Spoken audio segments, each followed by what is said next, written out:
দেখেন, নমরুদ সারা পৃথিবীর বাদশা এবং গোটা একটা জাতি, এর মধ্যে ইব্রাহিম আলাইহিস সালাম একাই এই কথাগুলো বলছেন। আর আমরা তো এখন কোটি কোটি মুসলমান অন্যার বিরুদ্ধে কিছু বলতে পারছি না, কি ঠিক কিনা বলেন? তাহলে ইব্রাহিম আলাইহিস সালাম যে জাতির পিতা, তার যে বৈশিষ্ট্য সেটা ভেবে দেখেন। তিনি একাই সারা দুনিয়ার মোকাবেলায় একাই তিনি দাঁড়িয়ে এই কথাগুলো বলছেন।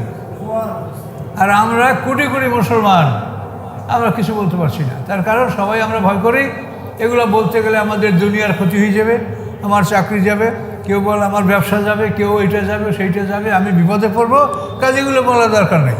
এভাবে কিন্তু আমরা সত্যকে এড়িয়ে যাচ্ছি। আর জাতির পিতা ইব্রাহিম আলাইহিস সালাম, তাকে কিন্তু আমরা স্মরণ করছি না, যে তিনি যেভাবে বলছেন আমরা সবাই সেভাবে বলি।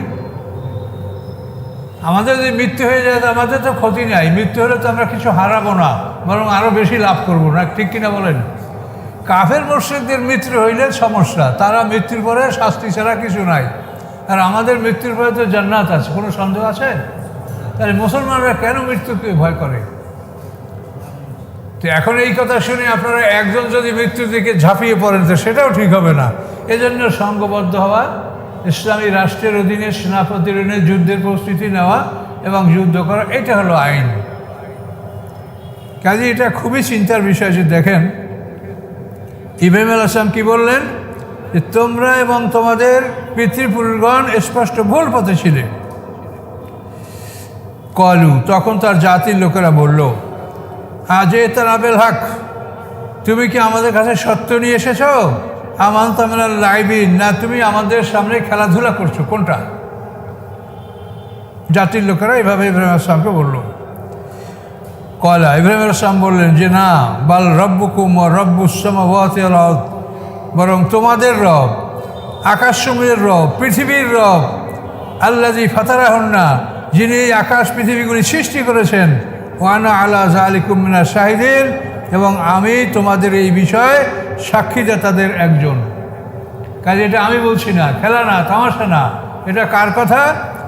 যিনি রব, তোমাদের রব এবং আকাশ পৃথিবীর রব, এবং এই আকাশ পৃথিবী সৃষ্টি করেছেন, এবং আমি এই ব্যাপারে একজন সাক্ষী, যে আল্লাহর এই সত্য, তার এই গুণ ক্ষমতার উপরে আমি আল্লাহর পক্ষে আমি সাক্ষী দিচ্ছি, আমি একজন সাক্ষী। এভাবে ইব্রাহিম আলাইহিস সালাম তাদের সামনে জোরালোভাবে কথাগুলো বললেন। কত সাহস তার মধ্যে ছিল, এটা চিন্তা করা যায়। অতাল্লাহ আকিদান নাসনামাকুম বা'দা আন তুওয়াল্লু মুদবিরিন, এবং তিনি বললেন, আল্লাহর কসম, অবশ্যই আমি কৌশল অবলম্বন করব তোমাদের মূর্তিদের বিরুদ্ধে যখন তোমরা পিঠ প্রদর্শনপূর্বক চলে যাবে।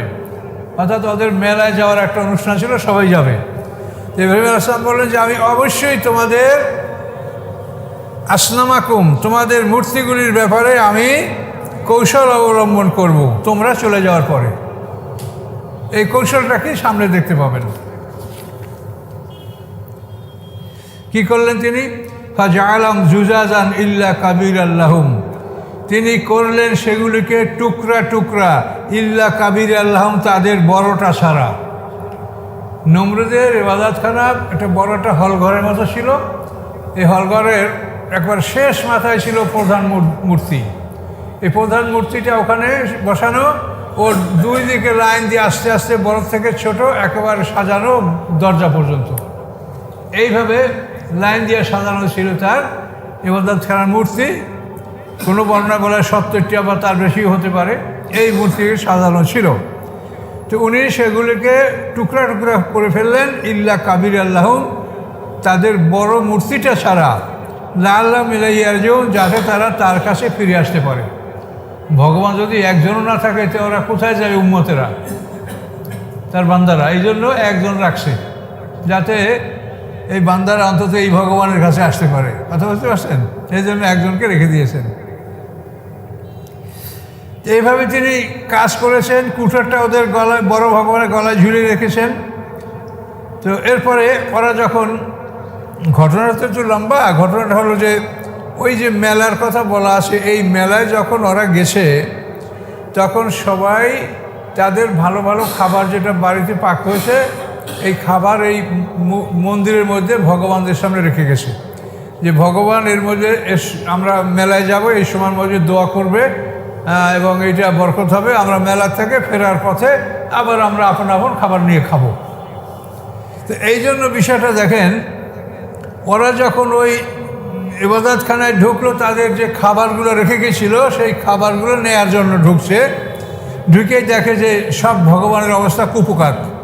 তখন তারা বলল, কলু মান ফাআলা হাযা বিআলিহাতিনা ইন্নাহু লামিনাজ জালিমিন, আমাদের ইলাহাদের সাথে এই কাজকে করেছে, নিশ্চয়ই সে জালেমদের অন্তর্ভুক্ত। এভাবে ওরা সবাই বলল। এখন একথা যখন বললো কে করেছে, তখন আবার ওদের মধ্যে থেকে কলু, তারা বলল, সামিনা ফাতান, আমরা এক যুবকের নাম শুনেছি, ইয়াজকুরুহুম, যে এই যুবক এদের সমালোচনা করে, ইউকালু ইব্রাহিম, এবং তার নাম হচ্ছে ইব্রাহিম। আমরা এক যুবকের কথা শুনেছি যে এই ভগবানদের সমালোচনা করে, তার নাম হচ্ছে ইব্রাহিম, সেই এই কাজ করতে পারে। তো এই আয়াতের তাফসিরে বলা আছে ইব্রাহিম আলাইহিস সালামরা 3 ভাই, হারান, নাকুর, ইব্রাহিম, আজরের 3 পুত্র, হারান, নাকুর, ইব্রাহিম। তো ওই আজর মূর্তি বানাইয়া বিক্রি করতো এবং ছেলেদেরকে মাঝে মাঝে দিত যে তোমরা এই মূর্তি বাজারে বিক্রি করো। তো এখন বড় ছেলের কাছে মূর্তি দিলে তাও বিক্রি হতো। হারান, নাকুর হলো মেজো, তার কাছে বিক্রি করার জন্য মূর্তি দিলে তাও বিক্রি করা হতো। কিন্তু ইব্রাহিম আলাইহিস সালামের কাছে দিলে সেটা বিক্রি হতো না। ইব্রাহিম আলাইহিস সালাম বাজারে নিয়ে যাইতো, নিয়ে মূর্তি রেখে বলতো, এই আপনারা দেখেন তো, এই যে আপনারা নিজ হাতে বানিয়েছেন, এই কাদামাটি খড়কুটো দিয়ে বানাইছেন, এটা কি করতে পারবে, এটা কি উপকার হবে, এটা আপনারা কেন কিনবেন? এখন এটা শুনলে আর মানুষ মূর্তি কিনতে যায় না, লজ্জা বোধ করে, আসলেই তো এটা আমরা কি নিজেরাই তো বানিয়েছি। তো এভাবে ইব্রাহিম আলাইহিস সালাম এটাকে দুপুর পর্যন্ত বা তারপরও মানে জাওয়াল পর্যন্ত রাখার পরে তিনি বলেন যে এখন এই ভগবানের পানির পিপাসা লাগছে, আমি তাকে একটু পানি খাওয়াই নিয়ে আসি। এই কি নদীতে যখন উল্টে মুখটা পানির মধ্যে দিতেন, তখন ভগবান পানির মধ্যে বিলীন হয়ে যেত।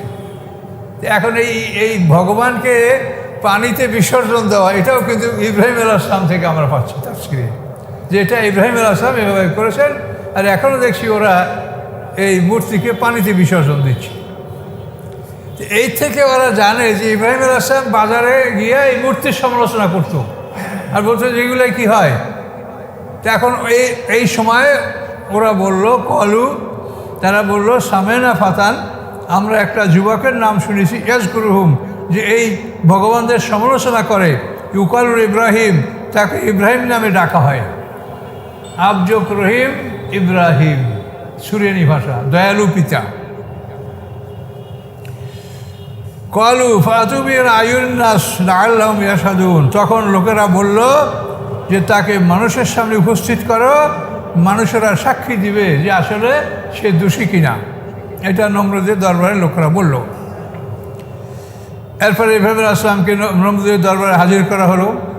তারা জিজ্ঞাসা করলো, আনতা ফাআলতা হাযা বিআলিহাতিনা ইয়া ইব্রাহিম, তুমি কি এই কাজ করেছো আমাদের ইলাহদের সাথে হে ইব্রাহিম? এই আমাদের যে সব ইলাহদেরকে মেরে ভেঙে চুরমার করে ফেলেছো, এই কাজ কি তুমি করেছো ইব্রাহিম? বলো। কলা, তিনি বললেন, মাল ফাআলাহু কাবীরুম হাযা, বরং তাদের এই বড়জনে করেছে। ফাসআলুহুম, তাদেরকে জিজ্ঞাসা করে দেখেন, ইন কানু ইয়ানতিকুন, যদি তারা কথা বলতে পারে। এমন যুক্তিসঙ্গত কথা যে এই বড়জনে করেছে। এই বড়জন মানে কি বড় মূর্তিটা না উনি নিজে? এটা কিন্তু স্পষ্ট করেন নাই, সত্যকে তিনি গোপন করছেন। আরবি থেকে বলে তাওরিয়া, মানে সত্যকে আড়াল করে কৌশল করে কথা বলা। ফাসআলুহুম, তাদেরকে জিজ্ঞাসা করেন যদি তারা বলতে পারে, তারাই বলুক তাকে কে মেরেছে। যে ভগবান আপনাদেরকে রক্ষা করবে, আপনাদের উপকার করবে, তো সে ভগবানকে কে মেরেছে নিজের কথা নিজে বলতে পারবে না? যদি না পারে তো সেটা কেমন ভগবান হলো? দেখেন কি যুক্তি ইব্রাহিম আলাইহিস সালামের। ফারাজাউ ইলা আনফুসিহিম, অতঃপর তারা নিজেদের দিকে প্রত্যাবর্তন করলো, নিজেদের দিকে ফিরলো, অর্থাৎ নিজেরা সবাই চিন্তা করলো যে আসলে আমরা কি করছি। এই নিজের দিকে নিজে ফিরে সবাই আত্মসমালোচনা করলো আর ফাকাল, এবং বললো, ইন্নাকুম আনতুমুজ জালিমুন, নিশ্চয়ই তোমরা আসলে জালিম। অর্থাৎ নিজেদেরকে নিজেরা বললো যে তোমরা জালিম, তোমরা কি করছো, এই হাতে বানিয়ে মূর্তি পূজা করছো, এটা কি এবং তাদেরকে কে মেরে গেল তারা তা বলতে পারছে না, তাহলে এটা তোমার উপকার কীভাবে করবে? ইন্নাকুম আনতুমুজ জালিমুন, নিশ্চয়ই তোমরা জালিম। ওরা মনে মনে বলল। এখন ইব্রাহিম আলাইহিস সালাম যদি এই কৌশলটা না করতো, বড় মূর্তিটা যদি রক্ষা না করতো, তাহলে এই কৌশলটা তিনি করতে পারতেন না। এবং মানুষের যে তার একটা চিন্তা এবং নিজের প্রতি যে তার একটা প্রশ্ন যে আসলে আমি কি করছি, এইটা করতে পারতেন না যদি বড় মূর্তি রেখে তিনি না রাখতেন। দেখেন তার জ্ঞান, তিনি যে জাতির পিতা, তার জ্ঞান দেখেন। সুম্মানুকে সুয়ালা রয়েছে, মতবার তারা মাথা নত করলো। সবাই লজ্জিত হলো, মাথা নত। একটা মানুষের যুক্তির সাথে পৃথিবীর কোটি কোটি মানুষ দাঁড়াতে পারল না। তার যুক্তির সামনে তারা লজ্জিত এবং মাথা নত করলো। এবং মাথা নত করে কি বললো? লাকাদ আলেমতা মা হাউলাই ইয়ান্তিকুন, তুমি তো জানো যে এরা কথা বলতে পারে না। বাচ্চারা জিজ্ঞাসা করে দেখো, মাথা নয় লজ্জা কি বলবে? তুমি তো জানো যে এরা কথা বলতে পারে না। কলা ইব্রাহিম আলাইহিস সালাম বলবেন, আফা তা'বুদুনা মিন দুনিল্লাহ, তাহলে তোমরা কি ইবাদত করো আল্লাহর পরিবর্তে এমন কিছু লা ইয়ানফাউকুম শাইআ ওয়া লা ইয়াদুররুকুম, যে তোমাদের কোনো উপকারও করতে পারে না, তোমাদের ক্ষতিও করতে পারে না, এমন বস্তু তোমরা ইবাদত করো আল্লাহর পরিবর্তে? বলো উফফিল লাকুম, ধিক তোমাদের জন্য ধিক। ওয়ালিমা তা'বুদুন, এবং তোমরা যাদের ইবাদত করো তাদের প্রতি আমার ধিক, আমার অগ্রাহ্যতা। মিন দুনি, আল্লাহর পরিবর্তে তোমরা যাদের ইবাদত করো এবং তোমাদের প্রতি আমার ধিক, আমার তুচ্ছ জ্ঞান করা, তোমাদেরকে অপছন্দ করা। আফালা তাকিলুন, তোমাদের কি কোনো জ্ঞান নাই? আমরা বলি সিসি, তোমরা কী করে এইরকম শব্দের উফেন ধিক্কার দেওয়া, সিসি বলা। আফালা তাকিলুন, তোমাদের জ্ঞান নাই? এই সব কিছু ইব্রাহিম আলাইহিস সালাম যুক্তি তর্ক দিয়ে তাদেরকে বুঝালেন, কিন্তু কোনোই ফল হলো না। কলু, তারা বলল কি, হাররিকুহু, তাকে জ্বালিয়ে দাও, তোমরা তাকে আগুনে জ্বালিয়ে দাও। অনসুরু আলিহাতাকুম, এবং তোমরা তোমাদের ইলাহাদের সাহায্য করো। এখন বান্দার আল্লাহ সাহায্য করবে, তাহলে এই আল্লাহ কি করবে? দেখেন এই নিষ্ঠুরতা, এই নির্বোধ অবস্থা, এটা এখনও পৃথিবীতে আপনাদের আশেপাশে জানে পাবেন, সব জায়গায় আপনারা দেখতে পাচ্ছেন। তাহলে এরা শয়তানের কথা শুনছে, নিজের বিবেককে কাজে লাগাচ্ছে না, পরকালকে বিশ্বাস করছে না, আল্লাহর কথা মানছে না, যার জন্য তারা এইগুলি গ্রহণ করছে এখনও পৃথিবীতে কোটি কোটি মানুষ। এনকুন্তম ফাইলিন, যদি তোমরা করতে চাও তাহলে তোমরা ইব্রাহিম আলাইহিস সালামকে আগুনে জ্বালিয়ে ফেলো। তারা এই জন্য বড় একটা প্রাচীর নির্মাণ করলো, অন্তত 30 হাত উঁচা, চারদিক ঘেরাও, মোটামুটি বড় একটা প্রাচীর নির্মাণ করলো। 1 মাস ধরে তারা কাঠ সংগ্রহ করলো, তারপরে কাঠে আগুন ধরাই দেওয়ার পরে ইব্রাহিম আলাইহিস সালামকে একটা কফি কল দিয়া বা একটা চরক গাছ দিয়া, আগুনটা এত জোরে জ্বলছিল যে নিকটে কেউ যাবে তা যাইতে পারছিল না, এত ভয়ঙ্কর। এই জন্য তাকে একটা বড় গাছে, যেরকম আমরা ফেলাক তুলি রশি দিয়ে, এরকম কফি কলে তাকে গাছের মাথায় তুলে গাছটা কাট করে তাকে আগুনে তারা ফেলে দিল। যখন এভাবে ইব্রাহিম আলাইহিস সালামকে তারা আগুনে ফেলে দিচ্ছিল, তখন পৃথিবীর সমস্ত প্রাণীরা আল্লাহর কাছে ফরিয়াদ করেছিল যে আল্লাহ, এই পৃথিবীতে একটা মানুষ যে আপনাকে রব বলে স্বীকার করে, সেই মানুষটাকে ওরা পুড়িয়ে মারছে, আপনি তাকে সাহায্য করেন, আর নাহলে আমাদেরকে অনুমতি দেন। তা আল্লাহ বলেন যে ঠিক আছে, তোমাদেরকে অনুমতি দিলাম। তখন ফেরেশতারা আসলো, মিকাইল, পানির মালিক, মেঘের পরিচালক মিকাইল, তিনি বললেন যে ইব্রাহিম আলাইহিস সালাম, আপনি আমাকে বলেন, আমি বৃষ্টি দিয়ে একটা তুফান করে দেব। হাওয়ার ফেরেশতা আসলো, সে বললো আপনি আমাকে বলেন, আমি বাতাস দ্বারা আগে উড়ে নিয়ে যাবে, কোনো পাত্তাই থাকবে না। কিন্তু ইব্রাহিম আলাইহিস সালাম এক কথাই বললেন, আসলামতু লিরাব্বিল আলামিন, যে আমি আল্লাহর কাছে আত্মসমর্পণ করেছি, আমি কারো সাহায্য কামনা করছি না। এই যে ইমানের নিদর্শন দেখেন, যে আমরা মোমেন, আমরা মুসলিম, তাহলে আমাদের জাতির প্রতি ইব্রাহিম আলাইহিস সালাম, তার জীবনের সাথে আমাদের কি মিল আছে সেটা দেখেন, কতখানি ব্যবধান। আমার তো মনে হয় 1 আর 100 তার চাইতেও বেশি, যে তিনি কি মানুষ ছিলেন আর আমরা তার উম্মত। তিনি আমাদের জাতির পিতা, আমাদেরকে আল্লাহ কোরআনে সরাসরি বলেছেন মিল্লাত আবিকুম ইব্রাহিম, তোমাদের এই ধর্ম আদর্শ তোমাদেরই পিতা ইব্রাহিম আলাইহিস সালামের ধর্ম আদর্শ, এটা তোমরা পালন করছো।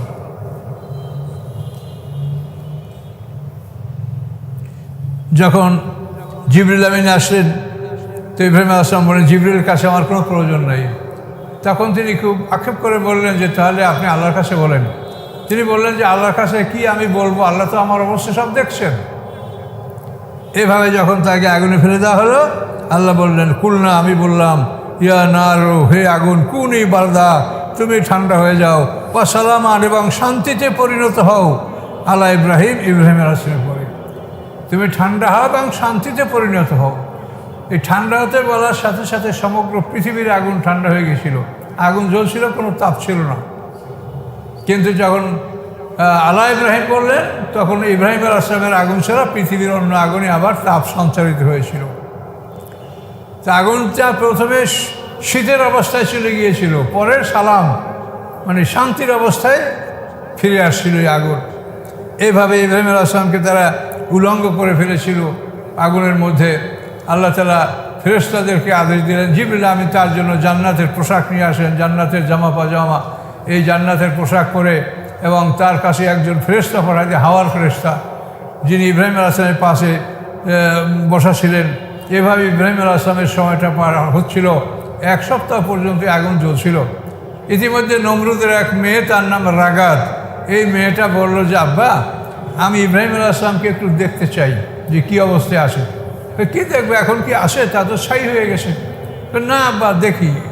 তখন ওই তার অট্টালিকার উপরে উঠে তাকাই, দেখে যে ইব্রাহিম আলাইহিস সালাম এত সুন্দর একটা পোশাক পরে জান্নাতের মধ্যে বসা, এবং তার সাথে একজন ফেরেশতা এত সুন্দর, এরকম মানুষ তারা দেখে দুজনে বসে খুব খোশালাপ করছে, কথাবার্তা বলছে, আনন্দ করছে।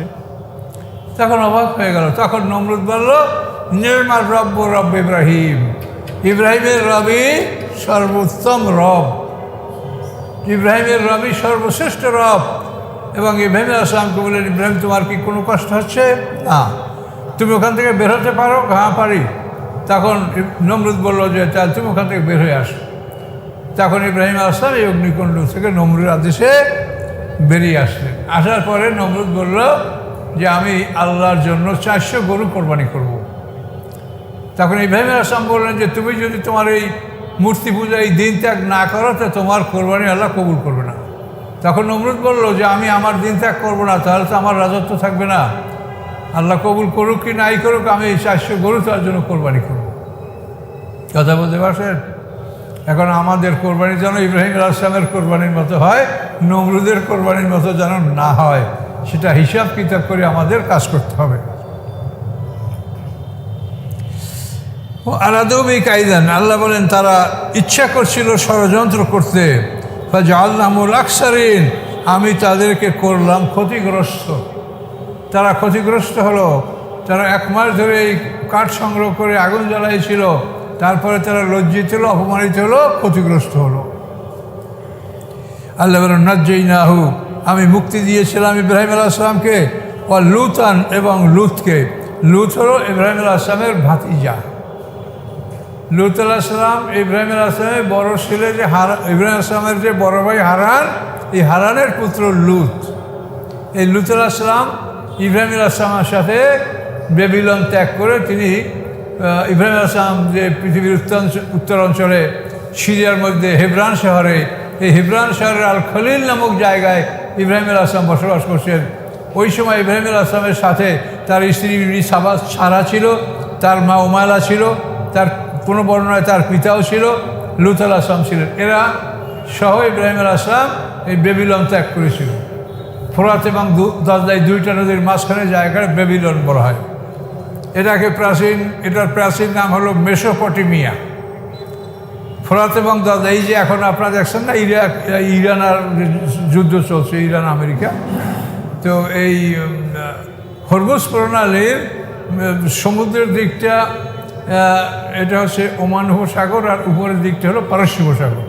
এই পারস্য উপসাগরের মাথায় 100 মাইল বড় নদী সাতির আরব নদী। এই সাতিল আরব নদীর থেকেই দুইটা নদী, ফোরাত এবং দজলা, এদিকে ফোরাত, এদিকে দুইটা নদী, মানে একটু উত্তর পূর্ব দিকে বাঁকা হয়ে প্রবাহিত হয়েছে। এই দুইটা নদীর মাঝখানের জায়গাটা, এটা বেবিলন, মেসোপটেমিয়া, মানে নূহ আলাইহিস সালামের নৌকাটা এখানেই থেমেছিল, ইব্রাহিম আলাইহিস সালাম এখানেই জন্মগ্রহণ করেছিলেন। তো এখান থেকে এই নমরুদের এই মানে অগ্নি পরীক্ষার পরে ইব্রাহিম আলাইহিস সালাম এই নমরুদের এলাকা ত্যাগ করে তিনি প্রথমে হারান শহরে হিজরত করেছিলেন।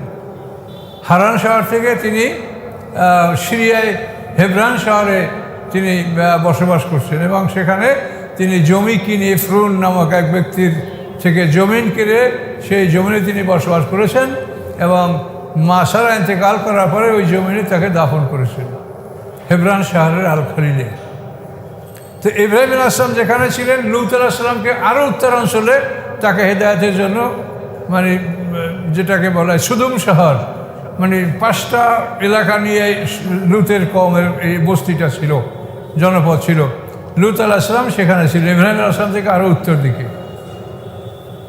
আল্লাহ বলেন, ওয়ানাজ্জাইনাহু ওয়া লূতান, আমি মুক্তি দিয়েছিলাম তাকে এবং লূত আলাইহিস সালামকে, ইলাল আরদিল্লাতী বারাকনা ফিহা, এমন একটা জমিনের প্রতি যেই জমিনে আমি বরকত দান করেছিলাম। এই জমিনটা হলো সিরিয়া। সিরিয়া হলো আল্লাহর একটা রহমতের ভূমি এবং এর সংলগ্ন হলো বাইতুল মুকাদ্দাস এবং এইটা হলো একটা পবিত্র ভূমি, যাকে কোরআনে বলা হয়েছে আরদে মুকাদ্দাস, পবিত্র ভূমি। এটা বলার কারণ হলো যে ইসহাক আলাইহিস সালাম, ইব্রাহিম আলাইহিস সালামের দ্বিতীয় পুত্র ইসহাক আলাইহিস সালাম, ইসহাক আলাইহিস সালাম থেকে আরম্ভ করে ঈসা আলাইহিস সালাম পর্যন্ত পৃথিবীতে যত নবী রাসূল আসছে সব এই বাইতুল মুকাদ্দাস অঞ্চলে আসছে।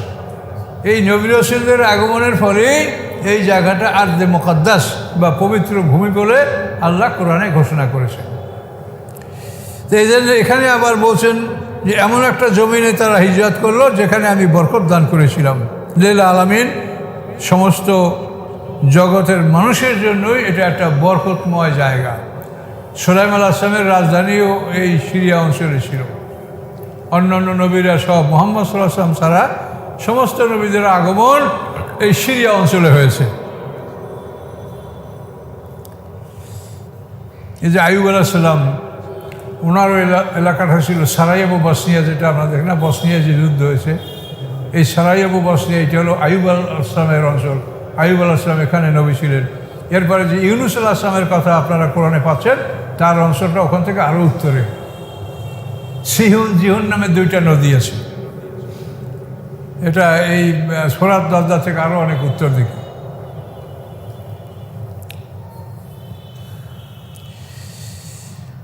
ওহাবনা আলাহু ইসহাক, আল্লাহ বলেন ইব্রাহিম আলাইহিস সালামকে আমি ইসহাক নামক পুত্র সন্তান দান করলাম।